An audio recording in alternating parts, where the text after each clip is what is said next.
اللہ کے سوا کسی اور کی اطاعت جس سے اللہ کی معصیت لازم آتی ہو شرک. مخلوق میں سے کسی کی اطاعت نہیں ہوگی یہ اس معاملے میں جس میں خالق کی معصیت لازم آ رہی. اللہ کے حکم کو پیچھے پھینک دیا، نفس کے حکم کو آگے رکھ، یہ شرک.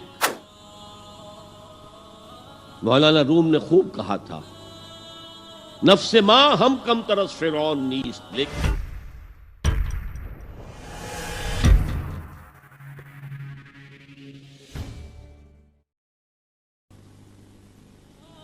اللہ کے سوا کسی اور کی اطاعت جس سے اللہ کی معصیت لازم آتی ہو شرک. لا طاعت لمخلوق فی معصیت الخالق، مخلوق میں سے کسی کی اطاعت نہیں ہوگی یہ اس معاملے میں جس میں خالق کی معصیت لازم آ رہی. ہاں، خالق کے احکام کے اندر اندر والدین کا حکم بھی مانو، اطاعت کرو، اساتذہ کا حکم مانو، کسی اور کو اپنا لیڈر مانا ہے اس کا حکم مانو، لیکن ناٹ بیونڈ. وہ جو سرکل ہے کتاب و سنت کا اس سے باہر نہیں. لا طاعت لمخلوق فی معصیت الخالق، یہ آپ الجبرے کے فارمولے کے طور پر اپنے سامنے رکھیے. اب اسے اپلائی کیجئے جیسے فارمولوں کے ذریعے سے پھر بڑے بڑے وہ سم جو ہے وہ حل کیے جاتے تھے سوالات. صبح کا وقت ہے، آنکھ بھی کھلی ہے، کوئی اذان کی آواز بھی کان میں آئی ہے. آپ کا نفس کہتا ہے ابھی سو جی. آپ نے اپنی چادر یا کمبل کو درست کیا اور کروٹ لی اور سو گئے. یہ کیا ہے؟ آپ نے کس کا حکم پیچھے پھینکا اور کس کا حکم مانا؟ اللہ کے حکم کو پیچھے پھینک دیا، نفس کے حکم کو آگے رکھا. یہ شرک.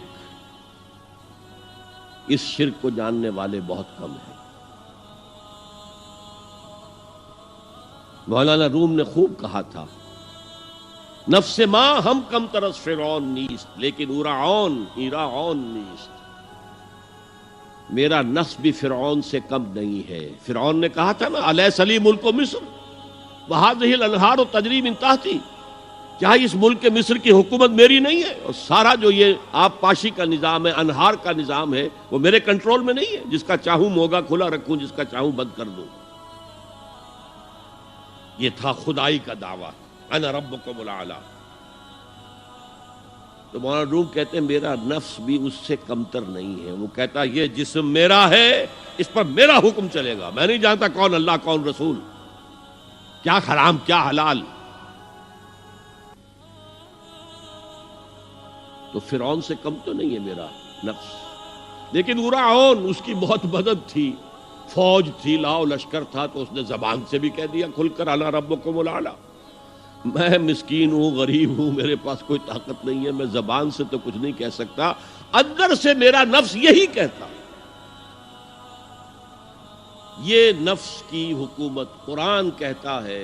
میں حیران ہوتا ہوں، دو جگہ یہ مضمون آیا ہے. ارأیت من اتخذ الہہ ہواہ افانت تکون علیہ وکیلا. اے نبی تم نے دیکھا اس شخص کو، اس کے حال پر غور کیا جس نے اپنی خواہش نفس کو اپنا الہ بنا لیا ہے. اللہ اکبر. الہ، لا الہ الا اللہ. کلمہ توحید کا مرکزی لفظ یہاں آ رہا ہے. من اتخذ الہہ ہواہ، جس نے اپنی خواہش نفس کو اپنا معبود بنا لیا، الہ بنا لیا. افانت تکون علیہ وکیلا، کیا آپ ایسے شخص کی کوئی ذمہ داری لے سکتے ہیں؟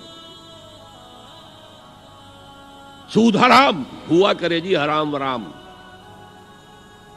ہمارا دھندا جو ہے وہ آگے بڑھ نہیں سکتا. تو اللہ کے حکم کو پیچھے ڈالا، نفس کے تقاضے کو آگے رکھا. کون معبود ہے آپ کا؟ نام عبداللہ رکھیے، نام عبد الرحمن رکھیے، ہے عبد النفس، نفس کے بندے، نفس کے غلام. یہ میں نے یوں سمجھیے کہ جیسے میں نے ہجرت اور جہاد کی ڈیفینیشنز کی تھی. ہجرت کا بیس کیا ہے؟ پوچھا گیا ایل ہجرت افضل ہو یا رسول اللہ، اے اللہ کے رسول بتائیے سب سے اعلیٰ ہجرت کون سی ہے، افضل؟ فرمایا ان تہجر ما کرہ ربک، ہر اس چیز کو چھوڑ دو جو تمہارے رب کو پسند نہیں۔ آج رات ہی سے آپ ہجرت شروع کر سکتے ہیں۔ جائزہ لیجئے کیا کیا چیزیں میری زندگی میں خلاف شریعت ہیں جو اللہ کو ناپسند ہے، فیصلہ کیجئے کہ آج کے بعد نہیں ہوگی، ہجرت شروع ہو گئی، افضل الہجرہ، سب سے افضل ہجرت شروع ہو گئی۔ لیکن ٹاپ پر لے جائیے تو یہ ہجرت جب اللہ کے دین کو قائم کرنے کی جدوجہد اس مرحلے پر آ جائے کہ اب باطل کے ساتھ ٹکراؤ ہے اور اب چاہیے کہ ساری قوت ایک مرکز پر جمع ہو جائے، ہجرت فرض کر دی گئی، وہ ہجرت گھر بار چھوڑ کر، اہل و عیال کو چھوڑ کر اور مکے کے بھیڑیوں کے رحم و کرم پر چھوڑ کر اپنے گھر والوں کو، جو لوگ ہجرت کر کے آئے، حکم تھا۔ ہجرت مدینہ فرض تھی، ہجرت حبشہ فرض نہیں تھی، صرف اجازت تھی کہ جن سے سختیاں نہیں جھیلی جا رہی مزید وہ چلے جائیں۔ تو ہجرت کا یہ ابتدائی نقطہ، انتہا یہ جہاد، المجاہد من جاہد نفسہ، جہاد تو یہاں سے شروع ہو گیا، اپنے نفس کے خلاف جہاد کرنا۔ صبح نفس نے کہا ابھی سو جاؤ، آپ نے نفس کی بات کو رد کیا، اپنا کمبل اٹھا کے پھینکا، اٹھے، وضو کیا، نماز کے لیے آپ مسجد چل دیے، آپ نے جہاد کیا نفس کے خلاف۔ یہ افضل الجہاد ہے۔ اور سب سے چوٹی اوپر یہ ہے کہ جب وہ حق و باطل کی جنگ ہو تو جان ہتھیلی پر رکھ کر میدان میں حاضر ہو جاؤ۔ هي الحلقات تحفظني بآيات من القرآن، هي الحلقات تملأني بحب المصطفى العذب